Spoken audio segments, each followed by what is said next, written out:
Alright everybody, I'm going to show you how you can now make me the owner of the documents that you've created. So here we have a practice shared folder that I've just made that if I go to the sharing for this, I'm just sharing it with Mrs. Frazier, so you can see I'm the owner and Mrs. Frazier can edit this folder.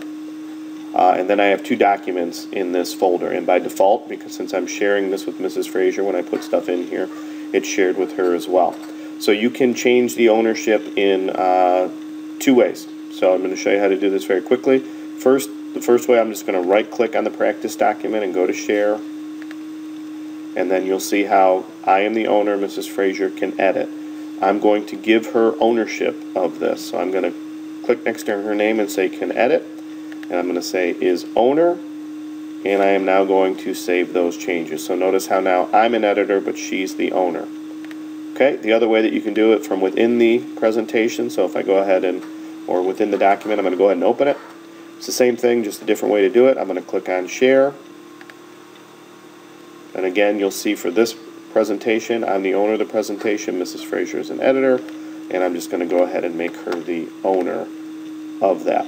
So you need to make sure that I am the owner of every document that is contained within that folder. This is going to allow me to track to make sure that you've turned everything in on time for this project, which is of course due at midnight on Friday. So notice now how Mrs. Frazier is now the owner of these documents, and there you go. So in this case, you would see my name as the owner instead of you. So what's going to happen then at midnight on Friday, I'm going to hide everything from you, and anything that's in the folder is going to be counted for your grade, and anything that's not is not. Ooh, excuse me. So that's why we're doing it this way. So you got to be sure you do it correctly. So if you don't understand what you're supposed to do, watch the video again. Have a good day.